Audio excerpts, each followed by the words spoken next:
2019 is going to be an open year for the world. Get it? Ranks the top 10 open world games of 2019. Number 10 is Atomic Heart, a wildly inventive looking game that looks equal parts BioShock, Fallout, and hey, let's exist in the Soviet Union. In fact, the story takes place specifically in an alternate history Soviet Union in which technological revolutions have already taken place. The open world this exists in appears to look nothing like anything else on the market, and that alone should be enough, I think, to get anybody interested in this game. But the idea of an exaggerated weirdness based on the real-life secrecy of the actual scientific juggernaut that was inside the Soviet Union, I think makes for historical fiction that is possibly more interesting than anything else we've looked at that could somehow be placed in a similar category. It's a world that could not only say something about the past, but perhaps our own future. Very rarely has material made about the Soviet Union not also said something about the world as it is outside the Soviet Union, but one that is critical of the internal, even in an exaggerated way, I think can and will probably lead to a very interesting narrative that makes for a very engrossing and different world that I cannot wait to wander around in. Atomic Heart is coming to Windows, Xbox One, and PlayStation 4 sometime this year. Number 9 is The Division 2, which Ubisoft has said,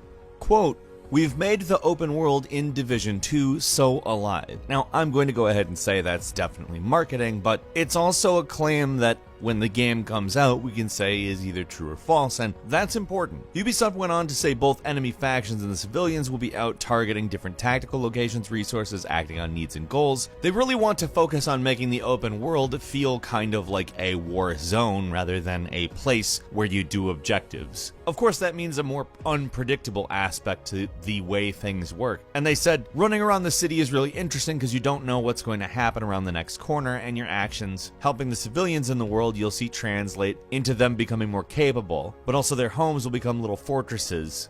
And I think that stuff sounds pretty cool. Honestly, if your actions actually have an effect on the world in this way, and the world just constantly seems to be happening around you like, you know, the world is, I think The Division 2 could really build on the original into something that we all actually care about a lot more.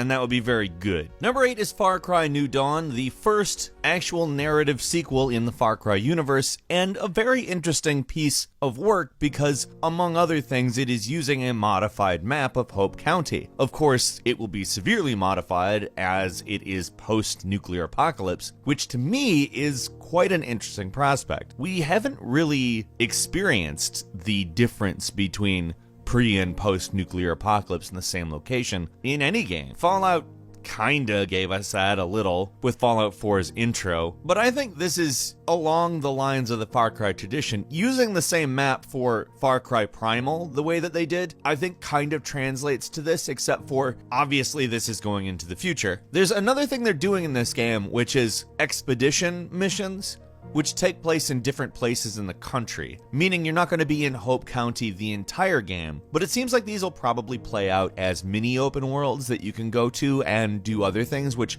I think sounds incredibly good. I am really enjoying that idea. Number 7 is Rage 2, which is very interesting on account the developers have said it's going to be a lot more open world than the original Rage, which is an open world game. It is, however, developed not like an open world game. It's a very linear game that doesn't really take advantage of the open world in the way that it could. I mean, in a lot of ways it is a quality game, but just never went far enough in any direction, I think. Which is funny because the open world in the game is primarily about traveling around. Avalanche is developing this sequel, so I think we all know exactly how that turns out. They're a very good developer when it comes to open world. They are phenomenal at building sandboxes and setting you free in them with lots of tools to cause havoc, and it looks very much like Rage 2 is going to be a lot like that. Number 6 is Days Gone, which actually looks to separate itself pretty significantly. It doesn't want to dizzy you with an absolute ton of side quests and activities, instead giving you gameplay loops and things that you can just engage in, but keeping the actual narrative basically on a single path. They've also given you a motorcycle, which they've promised is a big part of the game. And by that I mean you're going to have to take care of it. You're going to have to park it, hide it,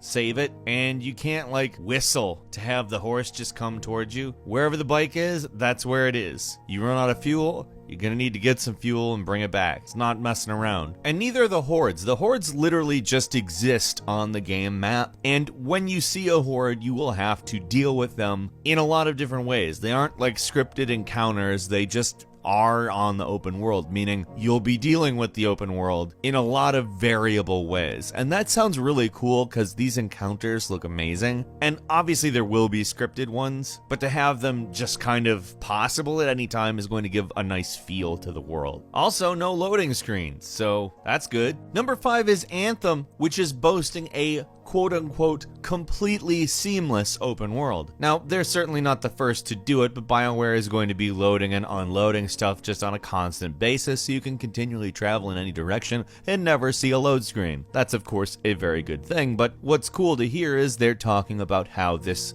open world will gradually expand over time. Also, you'll see things like these storms they've talked about called Shaper Storms, which are supposedly world altering. So I have a feeling some of the stuff we've seen in, say, the Fortnite seasons that just utterly changes the world itself is something we might also be seeing in Anthem, albeit with a completely different style of gameplay. I think that's very cool. I have pretty high hopes for this, actually. I acknowledge it may be Electronic Arts, but I mean, if it's not, that would be great. Number 4 is Crackdown 3, which is actually coming out, which is astounding. However, the thing that we have to talk about is the open world. One of the big things this game has been touted for is the cloud destruction elements, which exist only in the multiplayer world. The single player world is about saving the city, and they thought, it might not be great to have the entire thing fully destructible. But keeping that in mind, when you're playing in multiplayer, it's a big world that you can destroy all of. And that's it. That's the full reason to buy the game. I'm sure the single player campaign is going to be great.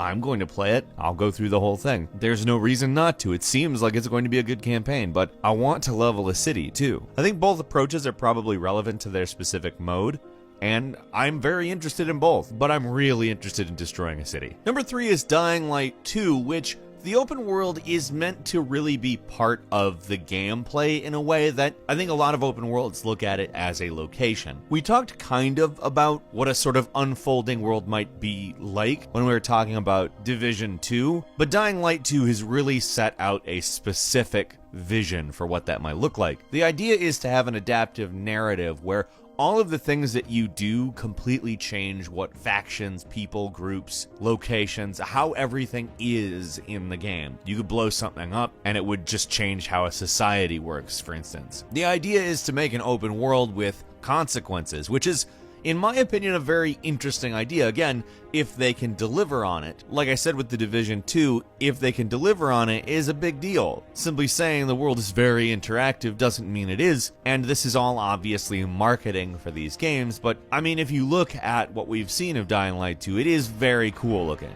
The first one's great, and what they've said of the second one sounds pretty good. Number 2 is The Outer Worlds, which Obsidian has been comparing to Knights of the Old Republic 2, and saying that technically it's not an open world game because there's 2 big planets. They both kind of exist in their own maps, but they technically work out like an open world, and if we're thinking about it, it's probably going to be a lot bigger, both of them, than a lot of traditional open world titles were as they were developing the genre. But it's interesting to see the kind of insight they're giving. They've also talked about how their intent is to make it very New Vegas style as far as exploration and interaction with the locals. This is honestly kind of my big game that I'm really looking forward to, so to see them kind of combine the aesthetics of BioShock and Fallout, put it in space, and talk about Knights of the Old Republic, they're kind of specifically like, hey, Falcon, this is something you want to play, isn't it? We know. And number 1 is, of course, Cyberpunk 2077, what looks to be the biggest open world game possibly at all, in terms of attention it will get. It may be the one that gets all of the attention forever, because they've taken a very condensed vertical approach to the open world. They're giving you as much as they can in the space that they are giving you, and that is very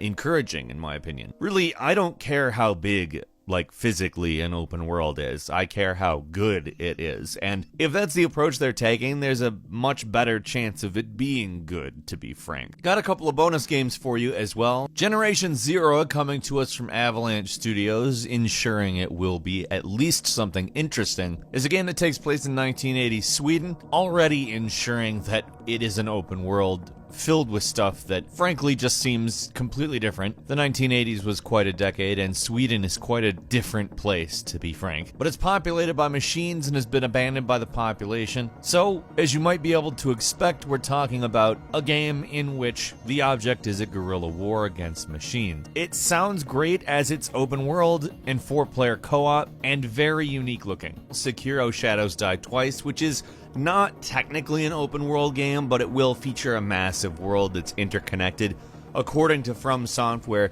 in the same way Dark Souls 1 is, so kind of like a Metroidvania, so kind of a path world, so to speak. They're also designing their maps very vertically oriented so that you can take advantage of that grappling hook. Skull and Bones, which is an open sea game, I guess. It's based on the naval segments in the Assassin's Creed games. How can you really go wrong with that? Those segments are wonderful. Except it takes place in an open world. You can go anywhere, do anything. Judgment, which is a game that takes place in the world of Yakuza. In fact, directly in the same open world, same area. It's a different kind of story, though. You play as an investigator. You're on the other side of the law, so to speak. And finally, Biomutant, which is kind of a mascot platformer, hack-and-slash action RPG. Apparently 6 square miles of area to explore in this game. If it is as detailed as we've seen so far, that's probably going to be a pretty dense world, and I'm very interested in that. And Metro Exodus is not technically a full-blown open world game. It's kind of a semi-open world game, but the scale of this game is massive. It will take place in a number of areas that are open world. However, it will also contain linear areas, and in all honesty, that mirrors real life in some ways if done correctly. Now, that's really the key, and we shall see. But the previous 2 Metro games are phenomenal, and we really don't have any reason to believe it won't be executed well. Metro Exodus is coming February 15th to PlayStation 4, Xbox One, and Microsoft Windows.